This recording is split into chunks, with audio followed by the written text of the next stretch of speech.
Setelah memikirkan tentang level ini, dia berkata kepada Bai Mai dengan wajah saleh, "Kakek, aku mengerti apa yang kamu katakan, dan aku akan mengingat ajaranmu di masa depan." Tuan Bai Mai mengangguk, dan berkata dengan sangat serius, "Jika kamu bisa memahami kebenaran ini, itu akan lebih baik." Saat dia berkata, dia tidak bisa menahan diri untuk tidak mendesah. Keluarga Mai telah berada di antara 5 keluarga Feng Shui teratas selama ribuan tahun. Namun, karena ayahku telah memutuskan untuk memindahkan keluarganya ke Amerika Serikat, kakekmu dan ayahmu lahir di Amerika Serikat satu demi satu. Kebudayaan Barat terkorosi begitu parah sehingga keduanya tidak memiliki penelitian mendalam tentang misteri Feng Shui, dan mereka tidak memiliki potensi untuk menjadi seorang master. Jika kamu tidak menyadari Tao sebelum aku mati, maka keluarga Mai kita pasti akan mulai menghilang dari garis 5 master Feng Shui. Mike segera berkata, "Jangan khawatir, kakek, aku pasti akan berusaha sekuat tenaga untuk menjaga reputasi keluarga Mai."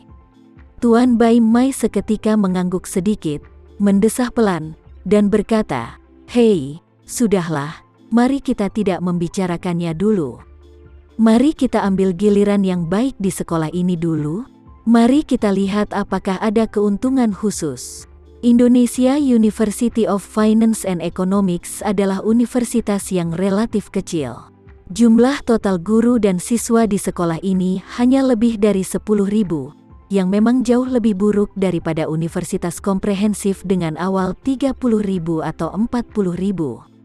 Namun, meski hanya ada sedikit orang, luas lantainya sebenarnya tidak kecil.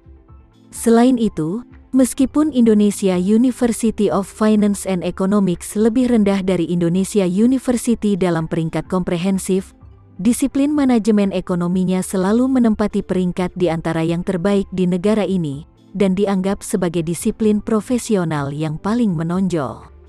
Oleh karena itu, banyak talenta-talenta kaya yang akan menyekolahkan anaknya ke sini agar mereka bisa belajar manajemen ekonomi dan lebih baik mengambil alih bisnis keluarga di masa depan. Faktanya, sebelum kecelakaan Boy Wibowo, kakak laki-lakinya Rio Wibowo dan Edi Wibowo masih lebih menyukainya. Meskipun Rio Wibowo adalah putra tertua, dia termasuk jenis yang relatif biasa-biasa saja dalam segala aspek, dan tidak ada yang menonjol.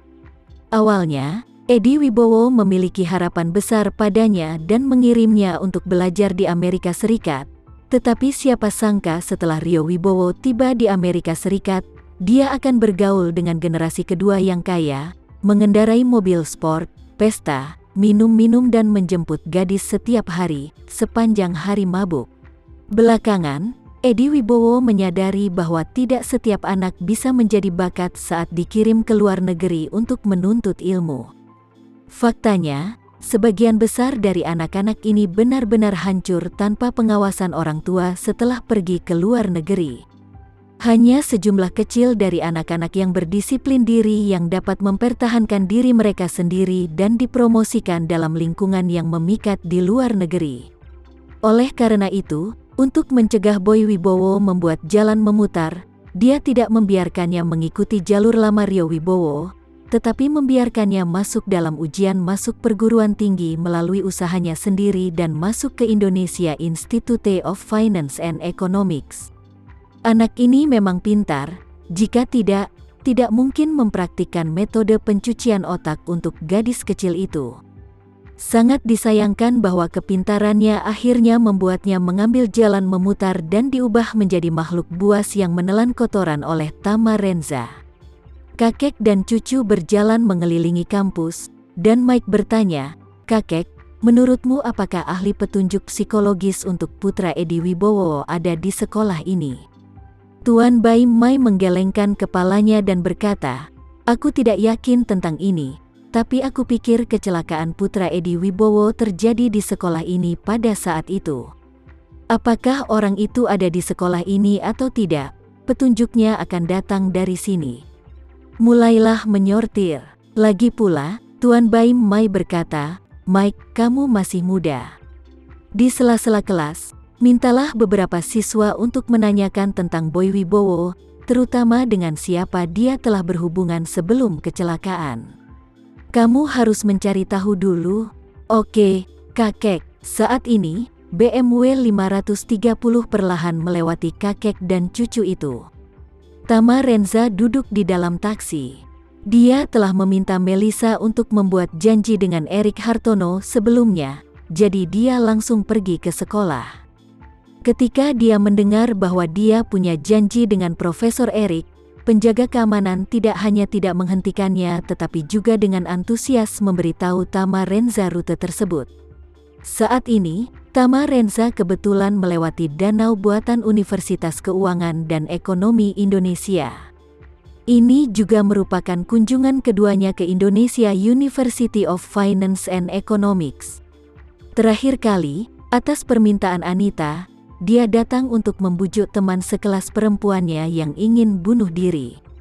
Pada saat itulah dia mengetahui bahwa ada sampah yang secara khusus mencuci otak anak perempuan, membiarkan anak perempuan melakukan mutilasi diri dan bunuh diri di kampus. Jadi, dia memberi Boy Wibowo sedikit petunjuk psikologis yang membuat hidupnya suram. Tama Renza mendesah di dalam hatinya. Matanya tertarik oleh orang tua dan anak muda yang berjalan di sisi jalan. Pria muda itu tidak terlalu tua dan terlihat seperti berusia awal 20-an, tetapi pria tua di sebelahnya berambut putih dan terlihat setidaknya berusia 80 atau 90 tahun. Tama Renza merasa bahwa meskipun lelaki tua itu sangat tua, ia tampaknya relatif kuat secara fisik dan mental, dan gaya berjalannya mulus dan mantap dan bahkan agak santai. Dan pemuda di sekitarnya sepertinya membantu, tetapi kenyataannya, dia hanya melihat lelaki tua itu tidak membutuhkan siapapun untuk membantunya. Yang membuat Tama Renza merasa sedikit aneh adalah dia merasakan aura yang familiar pada lelaki tua ini. Perasaan ini sangat mirip dengan Charlene Lai yang dia lihat di Gunung DR, tapi Tama Renza tidak banyak berpikir, jadi dia melewati mereka berdua. Yang lebih dia pedulikan sekarang adalah pertemuan dengan Erik Hartono. Ini adalah pertama kalinya Tama Renza keluar untuk bertemu orang-orang sebagai ketua Houston Group.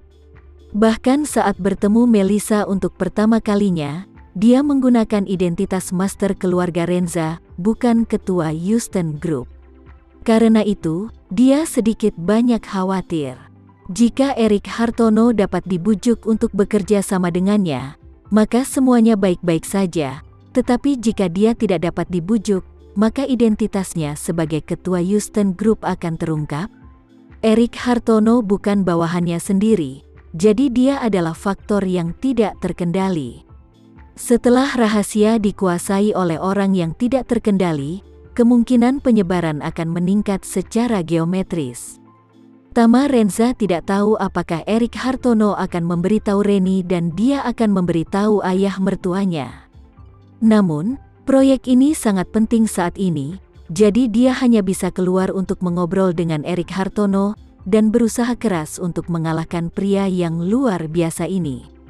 Tama Renza mengemudikan mobil ke gedung administrasi Universitas Keuangan dan Ekonomi Indonesia, dan menurut nomor kamar yang diceritakan oleh penjaga keamanan, datang ke pintu kantor Wakil Dekan Fakultas Ekonomi dan Manajemen. Setelah ragu-ragu sejenak, Tama Renza mengetuk pintu. Setelah 3 kali bip, suara Erik Hartono terdengar dari dalam, "Silakan masuk." Tama Renza mendorong pintu masuk dan melihat Erik Hartono mengenakan setelan yang layak, sekarang memakai kacamata dan duduk di mejanya membaca informasi. Setelah beberapa detik, dia meletakkan file di tangannya dan menatap Tama Renza, sedikit terkejut. Dengan segera, dia bertanya dengan heran, "Tama Renza, kenapa kamu datang ke sini?"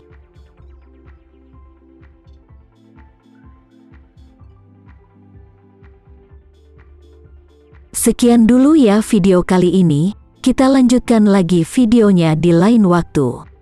Oh iya, bagaimana menurut kalian? Semoga bisa sedikit menghibur kalian semua. Untuk teman-teman yang baru nonton, jangan lupa subscribe ya, hehehe.